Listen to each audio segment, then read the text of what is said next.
নমস্কার। আমরা শুনছি বিভূতিভূষণ বন্দ্যোপাধ্যায়ের লেখা উপন্যাস বিপিনের সংসার। আজ শুনে নেব পঞ্চম পর্বটি। আমার গল্প পাঠ যদি আপনাদের পছন্দ হয় চ্যানেলটিকে সাবস্ক্রাইব করে পাশে থাকুন। কমেন্ট করে জানান গল্পটি কেমন লাগছে। ভালো লাগলে লাইক ও শেয়ার করুন। ভুল ত্রুটি নিজ গুণে ক্ষমা করবেন। আসুন শুনে নিই আজকের পর্বটি। আরও 2 দিন কাটিয়া গেল। দুপুরের পর বিপিন কাছারিতে বসিয়া হিসাবপত্র দেখিতেছে।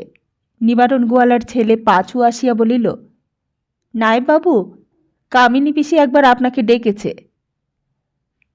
বিপিন গিয়া দেখিল কামিনীর অসুখ বাড়িয়াছে। গায়ের উত্তাপ খুব বেশি। জ্বরের ধমকে বৃদ্ধা যেন হাঁপাইতেছে। বেশি কথা বলিবার শক্তি নাই। বিপিন বলিল, কি খেয়েছ? কামিনী ক্ষীণ স্বরে বলিল, ওই নিবারণের বউ একটু জলসাবু করে দিয়ে গেলে। দুপুরের আগেই তাই এক চুমুক। মুখে কিছুই ভালো লাগে না। আচ্ছা আচ্ছা, চুপ করে শুয়ে থাকো। তুমি আমায় আজ দেখতে আসনি কেন? কথাটা কেমন যেন গোঙাইয়া গোঙাইয়া বলিল। বেশ একটু অভিমানের সুরও বটে। বিপিন মনে মনে অনুতপ্ত হইল। দেখিতে আসা খুবই উচিত ছিল। সকালে কাছারিতে জনকতক প্রজার সঙ্গে গোলমাল মিটাইতেই দেরি হইয়া গেল। নতুবা ঠিক আসিত। কামিনীর আর কেহ নাই। বৃদ্ধা হয়তো আশা করে বিপিন তাহার অসময়ে পুত্রবৎ দেখাশোনা করিবে। যদিও বা বিপিন কামিনীর মনের এই কথা বুঝিতে পারে না। নিজেকে লইয়াই ব্যস্ত থাকে। অপরের দিকে চাহিবার অবসর কোথায় তাহার? কিছুক্ষণ বসিয়া থাকিবার পর বিপিন বলিল, এখন যাই, প্রজাপত্তর সব আসবে। আর আমায় একবার গদাধরপুরেও যেতে হবে, একটা জমির মীমাংসা করতে। সন্ধ্যের পর আবার আসব। কামিনী উঠতে দেয় না। হাত বাড়াইয়া টানিয়া টানিয়া বলিল, যেও না, যেও না, ও বাবা বিপিন, যেও না, বসো বসো একটু। বিপিনের কষ্ট হইল বৃদ্ধাকে এইভাবে ফেলিয়া যাইতে। কিন্তু সত্যই তাহার থাকিবার উপায় নাই। গদাধরপুরে কয়েক ঘর জেলে প্রজা আছে। তাহারা স্থানীয় বাউড়ের দখল লইয়া নিজেদের মধ্যে বিবাদ করার ফলে কাছারির খাজনা আদায় হইতেছে না। বিপিন নিজে গিয়া এই ব্যাপারের মীমাংসা করিয়া দিলে তাহারা মানিয়া লইবে। আর এইরূপ প্রস্তাব করিয়া পাঠাইয়াছে তারা। সুতরাং যাইতেই হইবে তাহাকে। অনাদিবাবুর কানে যদি কথাটা যায়, তবে এতদিন সে যায় নাই কেন এই জন্য কৈফয়ত তলব করিয়া পাঠাইবেন।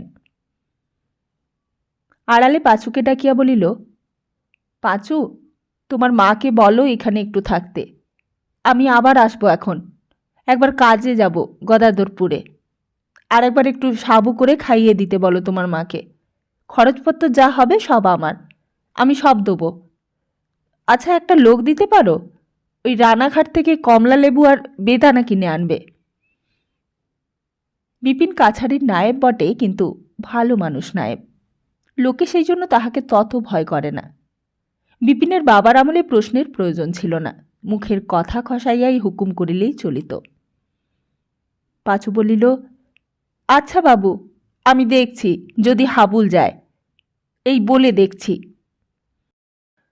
এই 8 আনা পয়সা রাখো, হাবুলকে পাও কিংবা যাকে পাও দিয়ে বলো যে ভালো বেদানা আর কমলা লেবু আনতে। আর যে যাবে তার জলখাবার আর মজুরি এই নাও, বাকি 4 টাকা। বিপিন কাছারি আসিয়া গদাধরপুর যাইবার জন্য বাহির হইয়াছে। এমন সময় পাঁচু আসিয়া বলিল, কেউ গেল না নায়েববাবু, আমি নিজেই চললাম রানাঘাটে। ফিরতে কিন্তু আমার রাত হবে, তা বলে যাচ্ছি। বিপিন বুঝিল মজুরি ও জলখাবারের দরুন 4 আনা পয়সার লোভ সম্বরণ করা পাঁচুর পক্ষে অসম্ভব হইয়া পড়িয়াছে। তারপর বাকি 8 আনার ভেতর হইতে অন্তত 4-6 পয়সা উপরি বা কন্যা হইবে। বেলা প্রায় 3:30। গদাধরপুর এইখান হইতে 3-4 মাইল পথ। বিপিন জোরে হাঁটিতে লাগিল। বাজরাপুর পর্যন্ত সে ও পাঁচু একসঙ্গে গেল। তারপর রানাঘাটের রাস্তা বাঁকিয়া পশ্চিম দিকে ঘুরিয়া গিয়াছে।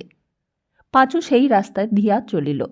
গদাধরপুর যাইবার কোনো বাঁধা ধরা পথ নাই। মাঠের উপর দিয়া সরু পায়ে চলার পথ, কখনো বা ফুরাইয়া যায়, কিছু দূর গিয়া বা অন্য একটা পথ মেলে। মাঠে লোকজনও নাই যে পথ জিজ্ঞাসা করা হয়। নানা সরু সরু পথ নানা দিকে গিয়াছে। কোন পথ যে ধরিতে হইবে তাহা জানা নাই।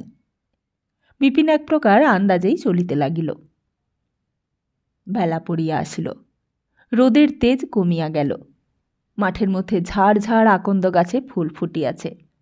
সোঁদা রোদ পোড়া মাটি ও শুকনো কাশঝোপের গন্ধ বাহির হইতেছে। ফাঁকা মাঠ, গাছপালাও বেশি নাই। কোথাও বা হয়তো একটা নিম গাছ আর মাঝে মাঝে খেজুর গাছ। অবশেষে দূর হইতে জলাশয় দেখিয়া বিপিন বুঝিল এই গদাধরপুরের বাঁওড়। সুতরাং সে ঠিক পথেই আসিয়াছে। গদাধরপুরের প্রজারা বিপিনকে খাতির করিয়া বসাইল। গ্রামের মধ্যে একটা কলু বাড়িতে বড় দাওয়ায় নতুন মাদুর পাতিয়া দিল বিপিনের জন্য। এই গ্রাম অনাদিবাবুর খাস তালুকের অন্তর্গত। গোটা গ্রামখানার সব লোকই কাছাড়ের প্রজা। বাঁওড়ের দখলের মীমাংসা করিতে প্রায় সন্ধ্যা হইল। 2-3 জন প্রজা বলিল, নায়েববাবু, এই বলতে আমাদের বাঁধো বাঁধো ঠেকে, কিন্তু আপনার একটু জল মুখে দিলে হতো। বিপিন বলিল, না না, সে থাক, এখনো অনেক কাজ বাকি। আমাকে আবার সব কাজ সেরে ফিরতে হবে এতখানি রাস্তা। তবুও প্রজারা ছাড়িল না। শেষ পর্যন্ত বিপিনকে একটা ডাব খাইতে হইল। একটি চাষাদের বউ কিংবা একটি মেয়ে এক কাঠা ধান হাতে কলুবাড়ির উঠানে আসিয়া বলিল, হ্যাঁ দে, এদিকে এসো, তেল দাও 1 পোয়া, আর 1 ছটাক নুন, 1 পয়সার ঝাল। সেই মেয়েটিকে জিজ্ঞাসা করিল, তোমরা কি ধান দিয়ে জিনিস কেন? মেয়েটি বলিল, হ্যাঁ বাবু, কনে পয়সা পাবো? শীতকাল গেল, একখানা বস্তর নেই যে গায়ে দিই। যে কবিজ ধান পেয়ে এলাম, সব মহাজনের ঘরে তুলে দিয়ে খাবার ধান 4ডি ঘরে ছিল। তাই দিয়ে তেল নুন হবে সারা বছরের, আর খাওয়াও হবে। তাই এতে কুলোবে সারা বছর? তা কি কুলোয় বাবু? আষাঢ় শ্রাবণ মাসের দিকে আবার মহাজনের গোলায় ধামা হাতে জাতি হবে। ধান কট না করিলে আর চলবে না। তারপর কলুবাড়িতে একটা ছোট মুদির দোকানও আছে। আরও কয়েকটি লোক জিনিসপত্র কিনিতে আসিল। মেয়েটি তেল নুন কিনিয়া যাইবার সময় বলিল, মুসুরি নেবা? হরিকলু বলিল, নতুন মুসুরি? কাল নিয়ে এসো। মুসুরির বদলে কিন্তু চাল দিতে হবে। বিপিন বলিল, তোমার ঘরে ধান আছে তো, চাল নিয়ে কি করবে? মেয়েটি উঠানে দাঁড়াইয়া গল্প করিতে লাগিল। তাহার ভাই জন খাটিয়া খায়, কিন্তু তাহার হাঁপানির অসুখ। 10 দিন খাটে তো 15 দিন পড়িয়া থাকে। সংসারের বড় কষ্ট। 7 জন লোক এক বেলায় খায়, 2 বেলা 14 জন। যে কয়টি ধান আছে তাহাতে আর কয় মাস যাইবে? সামান্য কিছু মুসুরি ছিল, তাহার বদলে চাল না লইলে চলে কি করিয়া? এই সকল প্রজা, ইহাদের নিকট খাজনা আদায় করিয়া তাহাকে চাকরি বজায় রাখিতে হইবে। অনাদিবাবুর চাকরি লইয়া সে মস্ত বড় ভুল করিয়াছে। এইসব জিনিস তাহার ধাতে নাই। বাবা যে কি করিয়া কাজ চালাইতেন তা সে জানে না, কিন্তু তাহার পক্ষে অসম্ভব। মানে ঠিক পরামর্শই দিয়াছে, ডাক্তারি তাহাকে শিখিতেই হইবে। ডাক্তারি শিখিলে এইসব গরিব লোকের অনেকখানি উপকার করিতে পারিবে। এখানকার আরেকজন প্রজার কাছে অনেকগুলি টাকার খাজনা বাকি। বিপিন সন্ধ্যার পরে তাহার বাড়ি তাগাদা দিতে গেল। গিয়া দেখিল খড়ের ঘরের দাওয়াই লোকটি শয্যাগত, মলিন লেপকাথা গায়ে দিয়া শুইয়া আছে। 3-4টি পাড়ার লোক নায়েববাবুর আগমন সংবাদ শুনিয়া বাড়ির উঠানে আসিয়া উপস্থিত হইল। রোগীর বিছানার পাশে 2টি স্ত্রী লোক বসিয়াছিল। বিপিনকে দেখিয়া ঘুমটা টানিয়া দিল। লোকটির নাম বিশু ঘোষ, জাতিতে কৈবর্ত। বিপিনকে সে অনেকবার দেখিয়াছে, কিন্তু বিপিন দাওয়ায় উঠিয়াই বসিতে তাহার দিকে চাহিয়া বলিল, কে? ছিরাম? তামাক দে, ছিরাম খুড়োকে তামাক দে। বিপিন তো অবাক। পরে রোগীর চোখের দিকে চাহিয়া দেখিল চোখ দুইটা জবা ফুলের মতো লাল, ঘোর বিকার। রোগী মানুষ চিনতে পারিতেছে না। বিপিন বলিল, ওর মাথায় জল দাও, কে দেখছে? একজন উত্তর দিল, ফকির সাহেব দেখছেন। কোথাকার ফকির সাহেব? ডাক্তার? আজ্ঞে না, তিনি ঝাড়ফুঁক করেন খুব ভালো। তিনি বলেছেন উপরি ভাব হয়েছে। বিপিন বুঝিতে না পারিয়া বলিল, উপরি ভাব কি ব্যাপার? দুই তিনজন বুঝাইয়া দিবার উৎসাহে একসঙ্গে বলিল, আজ্ঞে এই দৃষ্টি হয়েছে আর কি, অপদেবতার দৃষ্টি হয়েছে। ভূতে পেয়েছে? ভূতে পাওয়া ঠিক নয়, দৃষ্টি হয়েছে আর কি। বিপিনের যতটুকু ডাক্তারি বিদ্যা এই কয়দিনে বই পড়িয়া হইয়াছে তাহারই বলে সে বলিল, ওর ঘোর জ্বর বিকার হয়েছে, লোক চিনতে পারছে না, চোখ লাল, মাথায় জল ঢালো। ওই উপরি ভাবটা বাজে কথা, ওকে ডাক্তার দেখাও, নইলে বাঁচবে না। ফকিরের কর্ম নয় এইসব। উহাদের মধ্যে একজন বলিল, এদিগরে বরাবর থেকে ফকির সাহেব ঝাড়ন ফাড়ন তেল পড়া দিয়েই রোগ সারান বাবু। ডাক্তার কোথায় এখানে? ডাক্তার আছে সেই রামনগরের হাটে, নয়তো সেই চাকদার বাজারে, আর এক আছে রানাঘাটে, 2 ক্রোশ রাস্তা। এক মুঠো টাকা খরচ করে কি গরিব গুবর লোকে ডাক্তার আনতে পারে? গদাধরপুর হইতে বিপিন যখন বাহির হইয়া ফাঁকা মাঠে পড়িল তখন সন্ধ্যা উত্তীর্ণ হইয়া গিয়াছে। অন্ধকার রাত্রি, একটু পরেই চাঁদ উঠিবে। চাঁদ ওঠার জন্যই সে এতক্ষণ অপেক্ষা করিতেছিল। মাঠে জনপ্রাণীও নাই। অপূর্ব তারা ভরা রাত্রি। আকাশের দিকে বিপিনের নজর পড়িত না। যদি চাঁদ কখন ওঠে ইহা দেখিবার প্রয়োজন তাহার না হইত। কিন্তু আকাশের দিকে চাহিয়া নক্ষত্র ভরা অন্ধকার আকাশের দৃশ্য দেখিয়া জীবনে এই বোধহয় প্রথম বিপিনের বড় ভালো লাগিল। কেমন নিস্তব্ধতা, কেমন একটা রহস্যময় ভাব রাত্রির এই নিস্তব্ধতায়। এ তো ভালো লাগিবার প্রধান কারণ। এই সময় মানির কথা তাহার মনে পড়িল। আজ যে এইসব দরিদ্র রোগপীড়িত মানুষদের সে চোখের উপর অজ্ঞতার ফলে মরণের পথে অগ্রসর হইতে দেখিয়া আসিল, মানি তাহাকে পথ দেখাইয়া বলিয়া দিয়াছে, ইহাদিগকে মৃত্যুর হাত হইতে কি করিয়া বাঁচাইতে হইবে। ডাক্তার নাই, ঔষধ নাই, সৎ পরামর্শ দিবার মানুষও নাই। কঠিন সান্নিপাতিক বিকারের রোগী, সম্পূর্ণ অসহায়। জল পড়া তেল পড়ার চিকিৎসা চলিতেছে। ওদিকে কামিনী মাসির এই অবস্থা, তাহার ভাইয়েরও ওই অবস্থা। মানি তাহাকে পথ দেখাইয়া দিয়াছে, যে পথে গেলে অর্থ ও পুণ্য দুই মিলিবে। গরিব প্রজাদের প্রতি অত্যাচার করিয়া তাহাদের রক্ত চুষিয়া তাহার বাবা এবং মানির বাবা দুইজনেই ফুলিয়া ফাঁপিয়া মোটা হইয়াছেন বটে, কিন্তু তাহাদের ছেলেমেয়েরা সেই পাপ পথে চলিবে না, বরং পিতৃদেবের কৃতকর্মের প্রায়শ্চিত্ত করিবে নিজেদের দিয়া। মানি তাহাকে জীবনের আলো দেখাইয়াছে। একটি অদ্ভুত মুনির ভাবের সহিত বিপিনের পরিচয় ঘটিল আজ হঠাৎ এই মাঠের মধ্যে।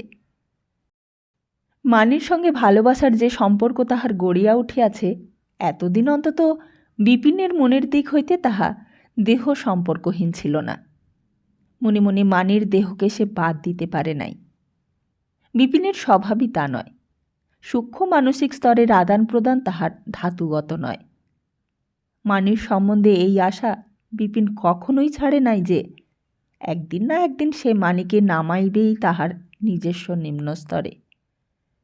সুবিধা সুযোগ এখন নাই বলিয়া ভবিষ্যতেও কি ঘটিবে না? কিন্তু আজ হঠাৎ তাহার মনে হইল মানির সহিত তাহার সম্বন্ধ অন্য ধরনের। মানি তাহাকে যে স্তরে লইয়া গিয়াছে বিপিনের মন তাহার সহিত পরিচিত ছিল না।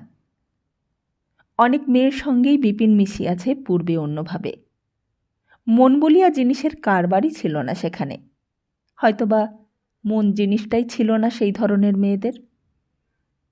কিন্তু মনোরমা বিপিন জানে না, মনোরমার মন সম্বন্ধে বিপিনের কখনোই কৌতূহল জাগে নাই। তেমনভাবে মনোরমাও কখনো বিপিনের সঙ্গে মেশে নাই।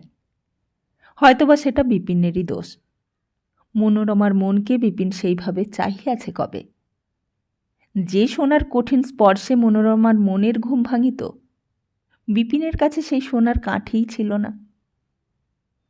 বিপিনের মনের ঘুম ভাঙাইয়াছে মানি, সে সোনার কাঠি ছিল মানির কাছে। দূর মাঠের প্রান্তে চাঁদ উঠিতেছে। বিপিন একটা খেজুর গাছের তলায় ঘাসের উপর বসিয়া পড়িল। ভারী ভালো লাগিতেছিল। কি যে হইয়াছে তাহার, কেন যে আজ এত ভালো লাগিতেছে? এই আধো অন্ধকার মাঠ, পূব আকাশে উদীয়মান চন্দ্র, মাঠের মধ্যে ঝাড়ঝাড় সাদা আকন্দ ফুল, হু হু হাওয়া। কখনো তেমনভাবে বিপিন এই দিকে আকৃষ্ট হয় নাই। আজ যেন কি হইয়াছে তাহার, বলিতে লজ্জা করিলেও বলিতে হইবে।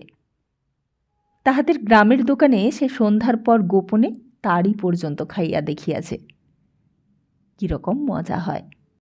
এই বছর 5 আগেও বাবা তখন অল্পদিনই মারা গিয়াছেন। হাতে কাঁচা পয়সা। বিপিন তখন খুব উড়িতেছে। অবশ্য কৌতূহলের বশবর্তী হইয়াই খাইয়াছিল, আবার খানিকটা বাহাদুরিও বটে। ভোলা ছুতারের ছেলে হাবুলের সহিত বাজি ফেলে ইহা হইয়াছিল। কিন্তু এইসব কথা বিপিনের আজ এমন করিয়া কেন মনে হইতেছে? সে মানির বন্ধুত্বের উপযুক্ত নয়। নিজেকে ভালো করিয়া পরীক্ষা করিয়া বিপিনের তাহাই মনে হইল। নিজেকে সে কলঙ্কিত করিয়াছে নানাভাবে। মানি নিষ্পাপ নির্মল। বিপিন উঠিয়া পথ চলিতে লাগিল। বোধহয় সে অপেক্ষা করিতেছিল চাঁদ ভালো করে উঠিবার জন্য। একটা নিচু খেজুর গাছে একবার খেজুর রস দেখিয়া সে ভাঁড় পাড়িয়া রস খাইল। সন্ধ্যায় টাটকা রস সাধারণত মেলে না। ভাঁড়টা আবার গাছে টাঙাইয়া রাখিবার সময় সে ভাঁড়টার মধ্যে 2টি পয়সা রাখিয়া দিল। পলিগ্রামে এত ধার্মিক কেহ হয় না, কিন্তু আজ বিপিনের মনে হইল চুরি সে করিতে পারিবে না। মানির কাছে দাঁড়াইতে হইবে তাহাকে। চোরের বিবেক লইয়া দাঁড়াইতে সে কখনোই পারিবে না। কাছারি ফিরিয়া দেখিল ছোকরা চাকরটা তাহার জন্য বসিয়া বসিয়া ঢুলিতেছে। বিপিন বলিল, এই ওঠ, উনুন ধর আগে যা, দুধ দিয়ে গিয়াছে এই বেলা? চাকরটা চোখ মুছিতে মুছিতে বলিল, বাবা, কত রাত করে আলেন নাই বাবু? আমি বলি রাত তীরে বুঝি থাকবেন সেখানে? কামিনী মাসি কেমন আছে রে? রানাঘাট থেকে লেবু নিয়ে ফিরেছে কিনা জানিস? জানি নে বাবু। বিপিন আহারাদি শেষ করিয়া কামিনীকে দেখিতে গেল। বেশ জ্যোৎস্না ভরা রাত, কিন্তু গায়ের লোক প্রায় সব ঘুমাইয়া পড়িয়াছে। গোয়ালপাড়ার মধ্যে কাহারও বড় একটা সাড়া শব্দ নাই। কামিনীর ঘরের দোর ভেজানো ছিল, ঠেলিতেই খুলিয়া গেল। ঘরের মেঝেতে একটা পিলসুজের ওপর মাটির প্রদীপ টিমটিম করিয়া জ্বলিতেছে। বোধহয় পাঁচুর মা জ্বালিয়া রাখিয়া দিয়া গেছে। রোগী কাঁথামুড়ি দিয়া একলাটি শুইয়া বোধহয় ঘুমাইতেছিল। বিপিন ডাকিল, ও মাসি, কেমন আছো? ও মাসি। সারা শব্দ নাই। বিপিন বিছানার পাশে গিয়া বসিয়া বৃদ্ধার গায়ে হাত দিয়া দেখিল। নাড়ি দেখিয়া মনে হইল নাড়ির গতি খুব ক্ষীণ, খুব ঘাম হইতেছে, বিছানা ভিজিয়া গিয়াছে ঘামে। বৃদ্ধা ঘুমাইতেছে, নাকি ক্রমশ অবস্থা খারাপ হওয়ার দরুন জ্ঞানহারা হইয়া পড়িয়াছে? বোঝাও কঠিন। সে যাই হোক, অনেকক্ষণ বসিয়া থাকিবার পর কামিনী চোখ পিলিয়া বিপিনের দিকে চাহিল। কি যেন বলিল, ঠিক বোঝা গেল না। ঠোঁটটা যেন নড়িল। বিপিন বলিল, কি মাসি, কেমন আছো? কিছু বলছ? কামিনীর জ্ঞান নাই। সে দৃষ্টিহীন নেত্রে বিপিনের দিকে চাহিল। ঘরের বাঁশের আড়াল দিয়া চাহিল। আলনায় বাঁধা পুরনো লেপ কাঁথার দিকে চাহিল। বৃদ্ধার এই ঘরে বিনোদ চাটুর্যে নিয়মিত আসিতেন। কামিনী তখন দেখিতে বেশ ফর্সা ও দোহারা চেহারার স্ত্রীলোক। কালা পেড়ে কাপড় পরিত, পান খাইয়া ঠোঁট রাঙা করিয়া রাখিত, হাতে সোনার বালা ও অনন্ত পরিত, কালো চুলে খোঁপা বাঁধিত। এ কথা বিপিনের অল্প অল্প মনে আছে। 22-23 বছরকার আগেকার কথা। এই যে বৃদ্ধা বিছানার সঙ্গে মিশিয়া শুইয়া আছে, মাথায় পাকা চুল, গায়ের রং হাজিয়া আধা কালো, দাঁত পড়িয়া গালের টোল খাইয়া গিয়াছে, বিশেষত জ্বরে ভুগিয়া বর্তমানে তারকা রাক্ষসীর মতো চেহারা হইয়া উঠিয়াছে যাহার। এই যে সেই একদিনের হাস্যলাস্যময়ী সুন্দরী কামিনী, যাহার চটুল চাহনিতে দোর্দণ্ড প্রতাপ বিনোদ চাটুর্যে নায়েব মহাশয়ের মাথা ঘুরিয়া গিয়াছিল, ইহাকে দেখিয়া কে বলিবে সেই কথা। প্রথম যৌবনে দুইজনের দেখাশোনা হয়। কামিনী ছিল গোয়ালার মেয়ে, বাল বিধবা, সুন্দরী। বিনোদ চাটুর্যেও ছিল লম্বা চওড়া জোয়ান, বড় বড় চোখ, গলার স্বর গম্ভীর ও ভারী, পুরুষের মতোই শক্ত সমর্থ চেহারা। আর তাছাড়া ছিল অসম্ভব দাপট। 35-40 বছর আগেকার কথা। তখন নায়েববাবুই ছিলেন এই অঞ্চলের দারোগা, নায়েববাবুই ছিলেন ম্যাজিস্ট্রেট। কামিনী বিনোদ চাটুর্যকে ভালোবাসিবে এ কথা বিচিত্র নয়। সারা জীবন একসঙ্গে যাহার সহিত কাটাইয়া নিজের উজ্জ্বল যৌবন যাহাকে দান করিয়া কামিনী নারী জন্মের সার্থকতাকে বুঝিয়াছিল, সেই বিনোদ চাটুর্যের অভাবে তাহার জীবন শূন্য হইয়া পড়িবে, ইহাও বিচিত্র কথা নয়।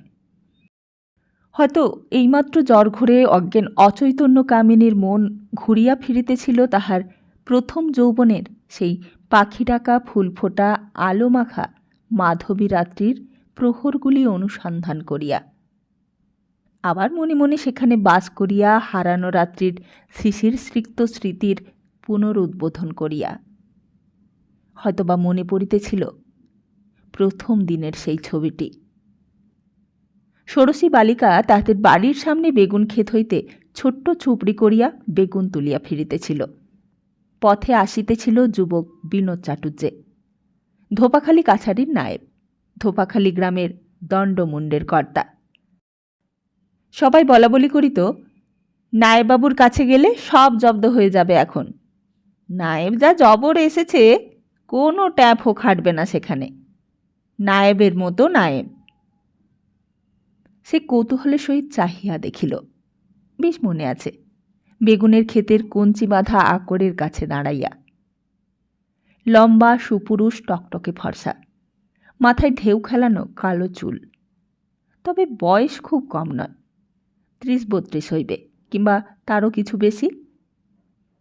নায়েববাবু যখন কাছাকাছি আসিয়া পড়িয়াছেন, তাহার তখন বড় লজ্জা হইল।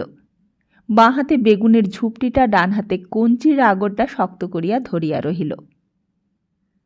হঠাৎ বিনোদ চাটুর্যে তাহারি দিকে মুখ ফিরাইয়া চাহিলেন।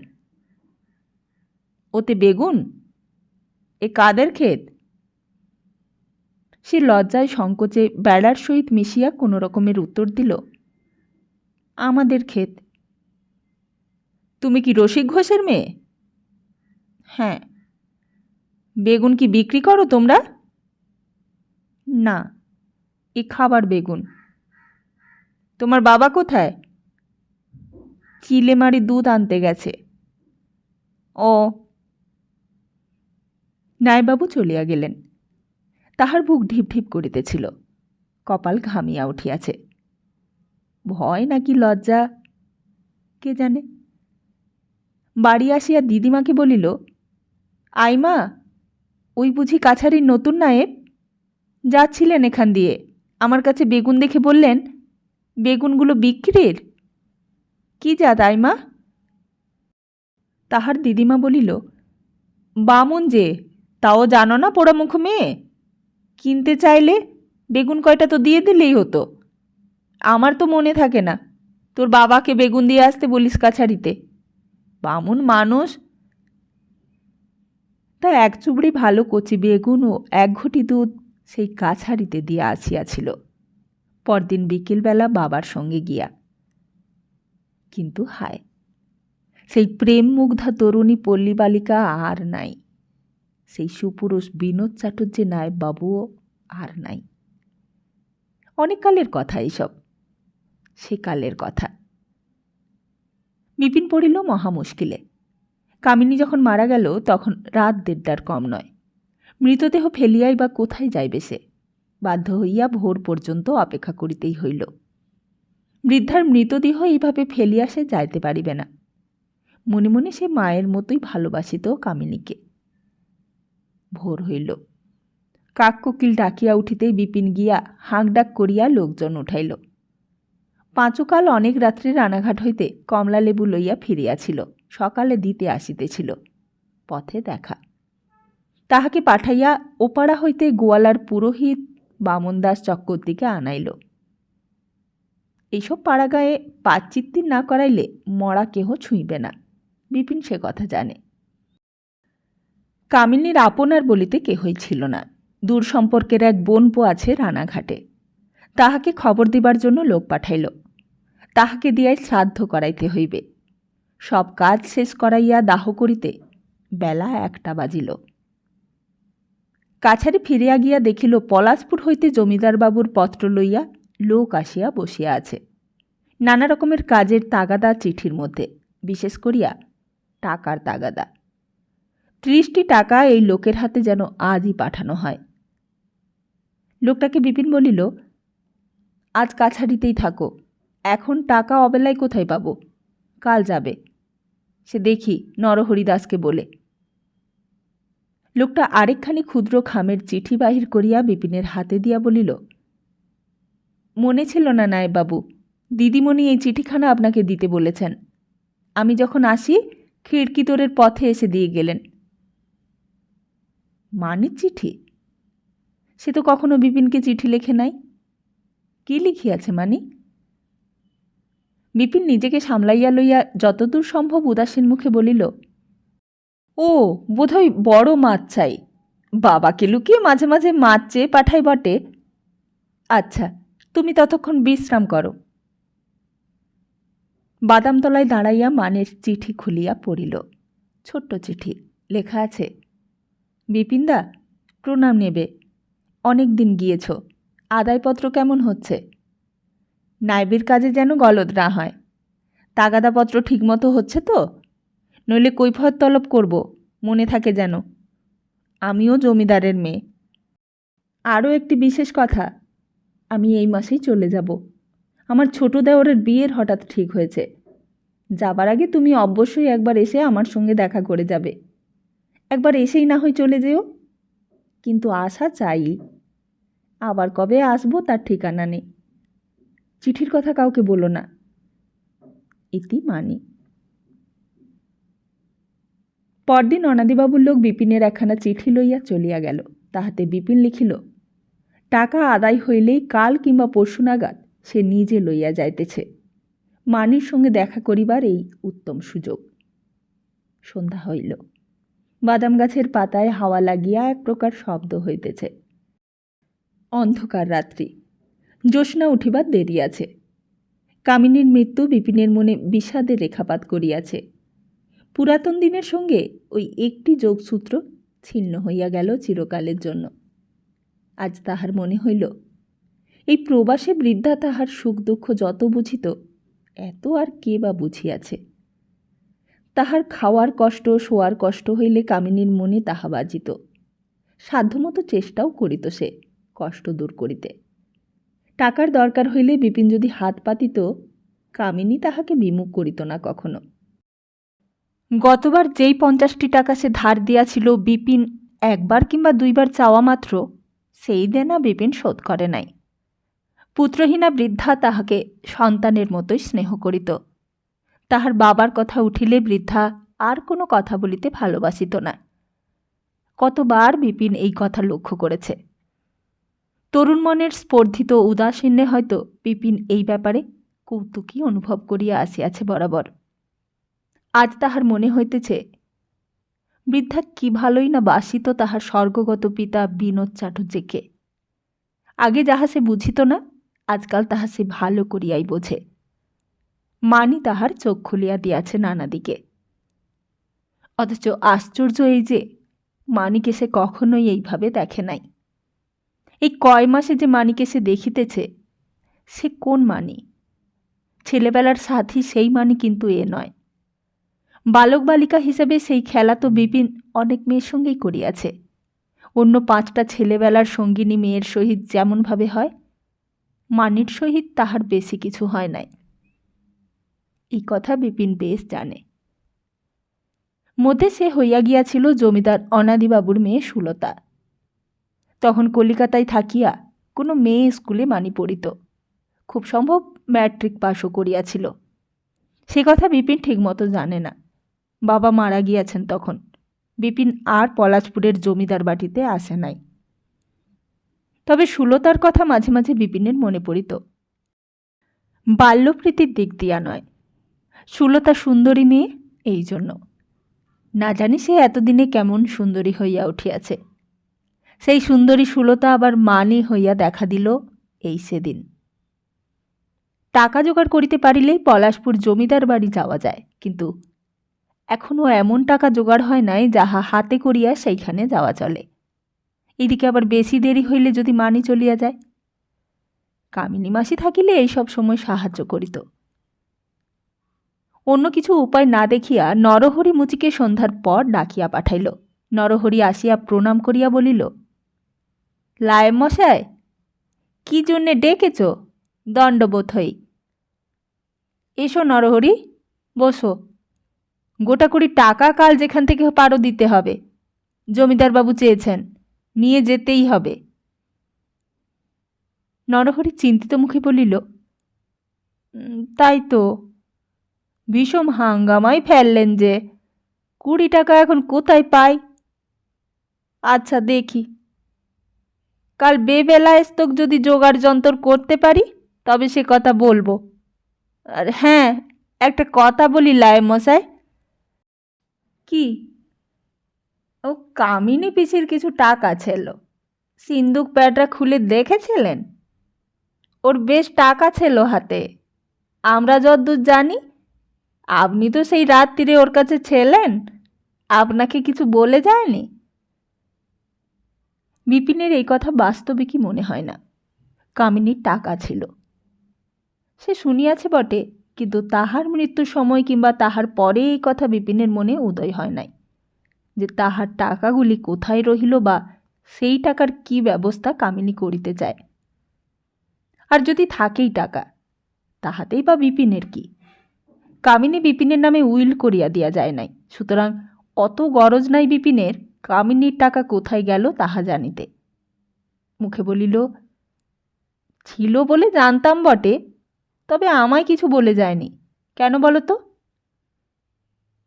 কথাটা বলিয়াই বুঝিল নরহরি যে প্রশ্ন করিয়াছে তাহার বিশেষ অর্থ আছে। নরহরি বৃদ্ধ ব্যক্তি, তাহার বাবার সঙ্গে কামিনীর সম্পর্ক যে কী ছিল এই গ্রামের বৃদ্ধ লোকেরা সবাই জানে।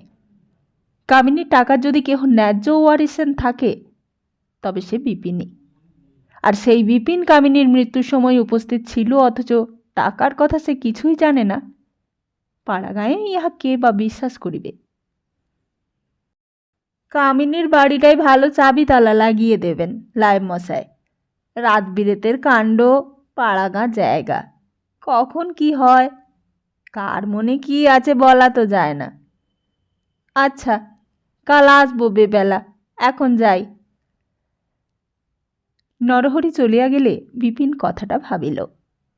সিন্দুক তোরঙ্গ একবার ভালো করিয়া খুঁজিয়া দেখিবে।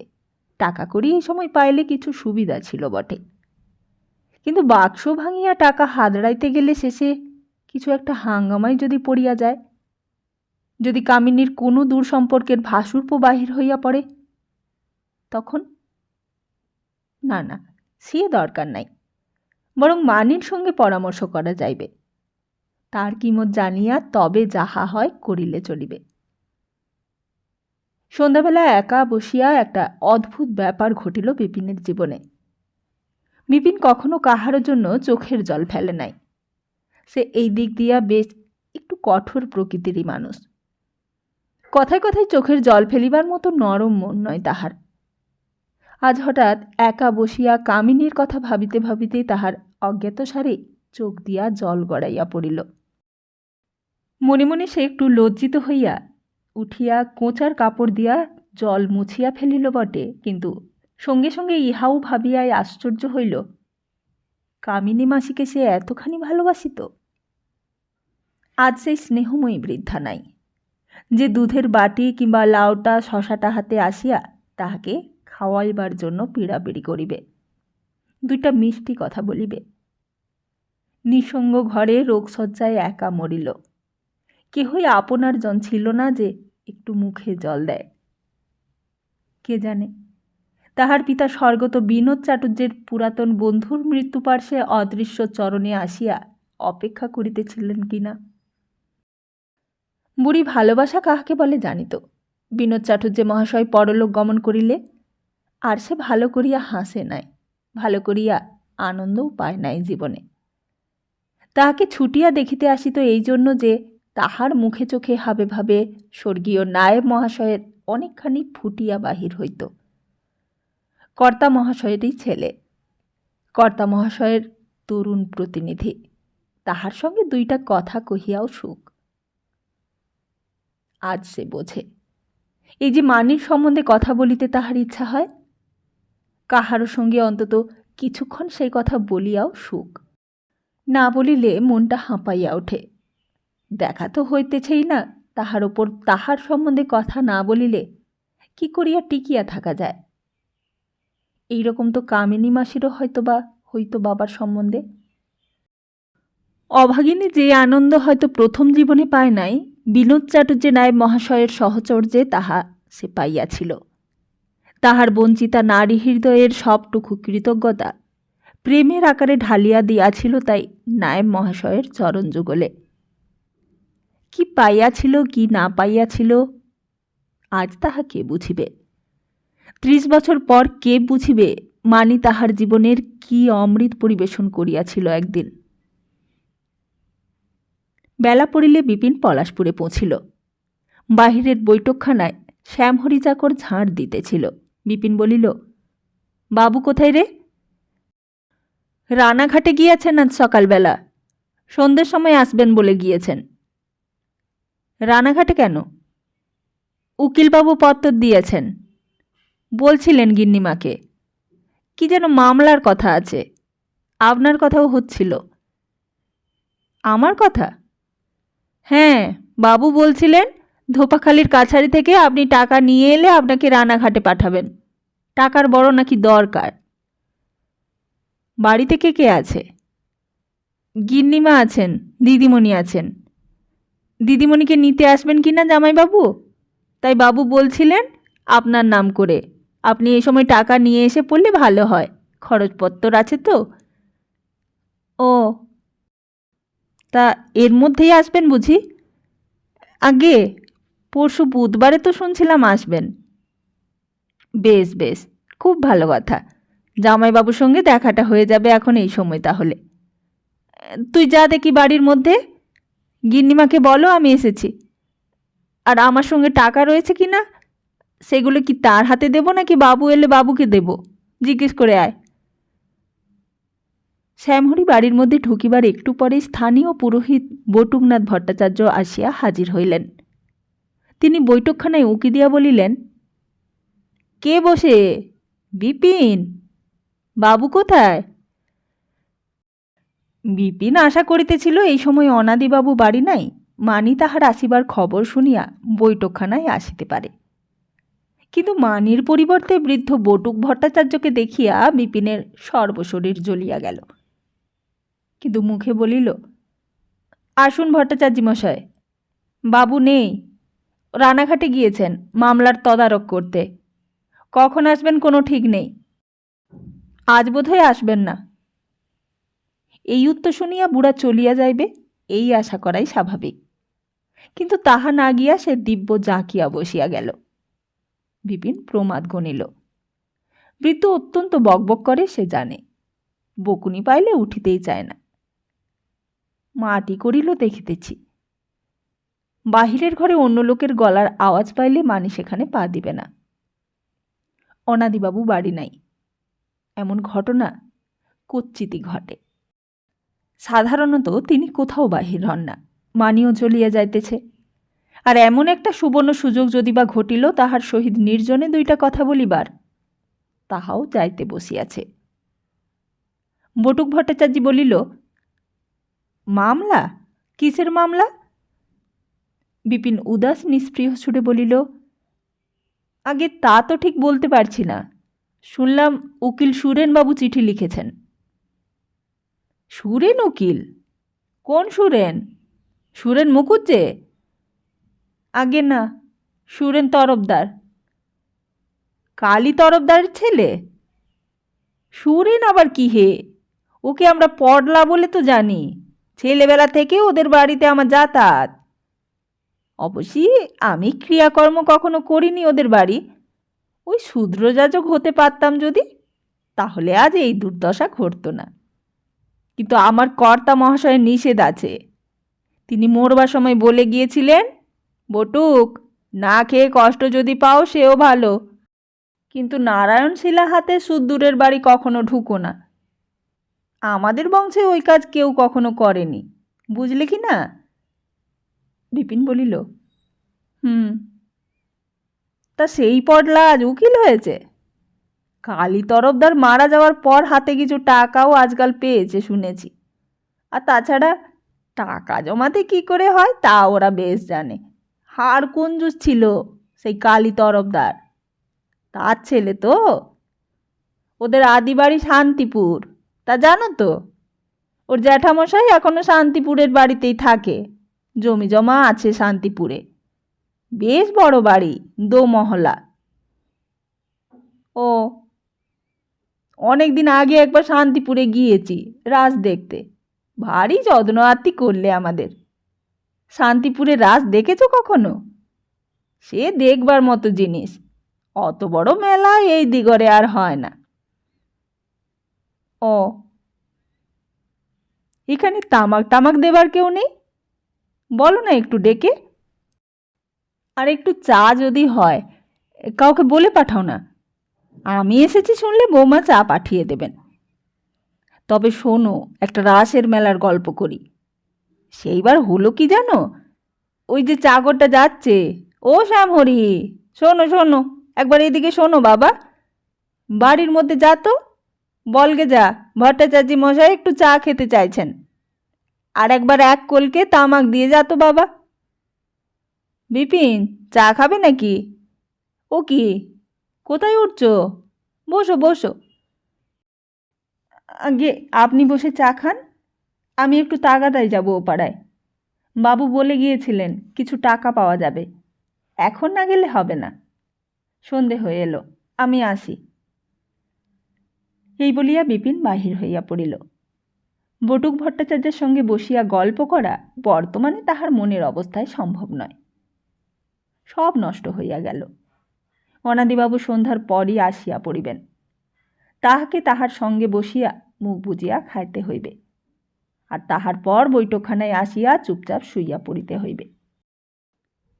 হয়তোবা সেই সময় অনাদিবাবু গড়গড়া হাতে বাহিরে আসিয়া তাহাকে জমিদারি সংক্রান্ত কিছু উপদেশও দিবেন, তাহাও শুনিতে হইবে। তারপর কাল সকালে আর কোন ছুতায় সে পলাশপুরে বসিয়া থাকিবে? তাহার তো আসারই কথা ছিল না। টাকা আনিবার ছুতায় সে আসিয়াছে। টাকা ঈর্ষালে ধরা হইয়া গিয়াছে। তাহার কাজও শেষ হইয়াছে। যাও যাও চলিয়া ধোপাখালির কাছারি, মিটিয়া গেল। বিপিন উদ্ভ্রান্তের মতো কিছুক্ষণ রাস্তায় রাস্তায় পায়চারি করিয়া বেড়াইল। সন্ধ্যার বেশি দেরি নাই। হয়তোবা এতক্ষণ অনাদিবাবু আসিয়াও পড়িয়াছেন। আচ্ছা, সে একটু দেরি করিয়াই যাইবে। সন্ধ্যার অন্ধকার ঘোর ঘোর হইতে বিপিন ফিরিল। উঁকি মারিয়া দেখিল বটুক ভট্টাচার্য বৈঠকখানায় বসিয়া আছে কিনা।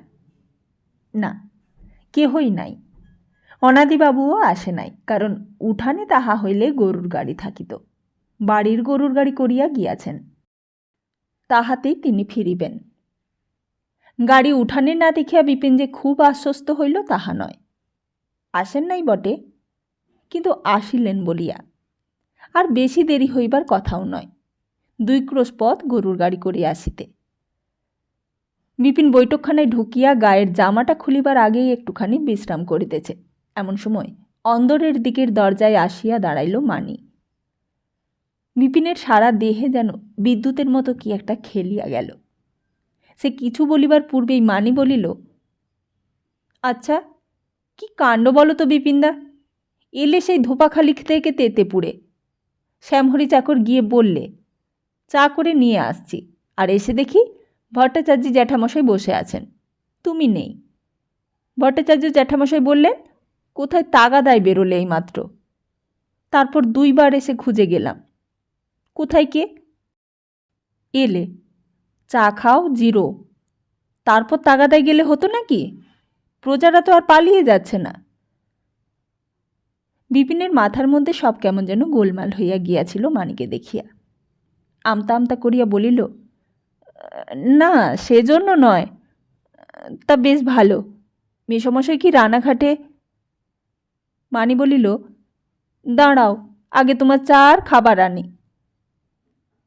মানি কথাটা ভালো করিয়া শেষ না করিয়া চলিয়া যাইতে উদ্যত হল। বিপিন দাঁড়াইয়া বলিয়া উঠিল, মানি, শোন শোন, যাস নে, দুটো কথা বলি আগে, দাঁড়া। মানি বলিল, দাঁড়াচ্ছি, চাটা আনি আগে। কতক্ষণ লাগবে? স্টোভ ধরাবো আর করব। আগে যে চা করেছিলাম তা তো জুড়িয়ে জল হয়ে গেল। এই বলিয়া সে চলিয়া যায়। এদিকে অনাদিবাবুও আসিয়া পড়িলেন বলিয়া। হঠাৎ বিপিন বেদনাপূর্ণ আকুল মিনতি সুরে বলিল, মানি, আমি চা খাবো না, তুই যাস নে। একবার আমার কথা শোন, তুই চা আনতে যাস নে। মানি বিস্মিত হইয়া বিপিনের মুখের দিকে চাহিয়া বলিল, কেন বিপিনদা, চা খাবে না কেন? কি হয়েছে তোমার? আর অমন করছো কেন? বিপিন লজ্জায় অভিভূত হইয়া পড়িল। সত্যই তাহার কণ্ঠস্বরটা তাহার নিজের কানেই যেন স্বাভাবিক শোনায় নাই। কিন্তু সে কি করিবে? মেয়ে মানুষ কি কথা শোনে? চা আনিবার ঝোঁক যখন করিয়াছে, তখন চা সে আনিবেই। ধোপাখালি হইতে পথ হাঁটিয়া বিপিন এখানে চা খাইতে আসিয়াছিল। নিজেকে খানিকটা সংযত করিয়া লইয়া বলিল, মানি, যাস নে। মানি চুপ করিয়া দাঁড়াইয়া রহিল। অনেক দিন তোকে দেখিনি, কথাও বললিনি, এলি আর চলে যাবি চা করতে? চা কি এত ভালো জিনিস যে না খেলে দিন যাবে না? আমি তোকে যেতে দেব না, এখানে দাঁড়িয়ে থাক। মানি শান্ত সুরে মৃদু হাসি মুখে বলিল, বিপিনদা, মেয়ে মানুষের একটা কর্তব্য আছে। তুমি তেতেপুরে এসেছ রাস্তা হেঁটে, আর আমি তোমার মুখে একটু জল দেবার ব্যবস্থা না করে সঙ্গের মতো তোমার সামনে দাঁড়িয়ে থাকব? এ হয় না। তুমি একটু বসো, আমি আগে চা আনি। খেয়ে যত খুশি গল্প করো, আমি পালিয়ে যাচ্ছি না। আমারও কি ইচ্ছে হয় না তোমার সঙ্গে দুটো কথা কইবার?